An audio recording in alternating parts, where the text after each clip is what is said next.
সোনিয়ার মুখে যখন শ্রদ্ধা সেন এবং সানবির নাম শুনলেন তখন যেন সময় থেমে গেল অভয়ের জন্য। সে মনে মনে ভাবছে, শ্রদ্ধা সেন, তার মেয়ের নাম সানবি?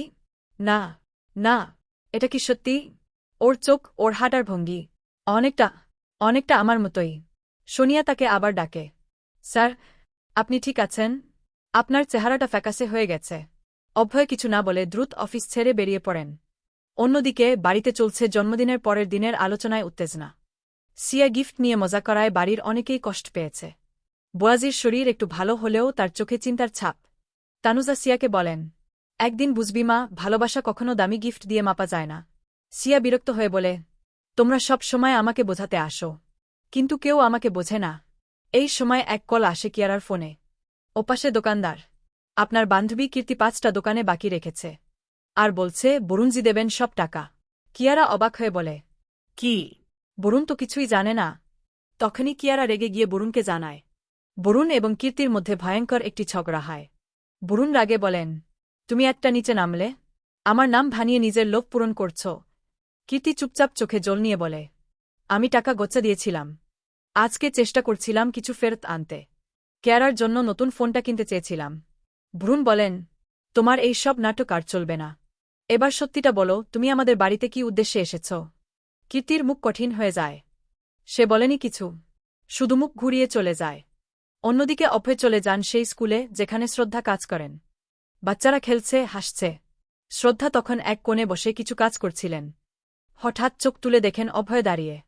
চোখে এক অদ্ভুত রাগ, অভিমান আর অবিশ্বাস। অভয় বলেন, তুমি আমার কাছে কাজ নিয়েছিলে, অথচ তুমি তোমার পরিচয় গোপন রাখলে কেন শ্রদ্ধা? শ্রদ্ধা ধীরে বলেন, কারণ তুমি আমার পরিচয় জানলেই বিচার করে ফেলতে, যেমন করেছিলে সেদিন, যখন আমি কিছু বলার সুযোগও পাইনি। অভয় এগিয়ে এসে বলেন, সানবি কি আমার মেয়ে? শ্রদ্ধা প্রথমে চুপ থাকেন, কিন্তু অভয়ের চাপাচাপিতে বলেন, হ্যাঁ, সানবি তোমারই মেয়ে, কিন্তু তুমি তখন ভালোবাসা নাই, সম্মানটাকেও মূল্য দিতে পারোনি, তাই কখনো বলিনি। অভয় একদম স্তব্ধ হয়ে যান, চোখে জল। তখনই দেখা যায় এক কোণে দাঁড়িয়ে সানবি শুনে ফেলেছে সবকিছু। সে চোখে জল নিয়ে বলে, মা, এই আঙ্কেলটা কি আমার বাবা? শ্রদ্ধা হতবাক হয়ে মেয়ের দিকে তাকায়। অভয় ধীরে ধীরে সামনে এসে হাঁটু গেড়ে বসে বলে, হ্যাঁ মা, আমি তোমার বাবা। অনেক দেরি করে বুঝেছি, কিন্তু সত্যিই আমি তোমাকে ভালোবাসি। সানবি তখন বলে, কিন্তু আমি তো ভেবেছিলাম বাবা কেউ নেই আমার, মাই আমার সব কিছু। এই কথা শুনে অভয়ের চোখ দিয়ে অশ্রু ঝরে পড়ে। শ্রদ্ধা তখন সানবিকে জড়িয়ে ধরে বলেন, তুই এখন যা চাইবি আমি তাই করব, সিদ্ধান্ত তোর। পর্বের একদম শেষ দৃশ্যে বুয়াজি বাড়ির সবাইকে ডেকে বলেন, আজ রাতে আমি একটি সত্য বলবো যা এই বাড়ির এক একটা সম্পর্কে চিরতরে বদলে দেবে।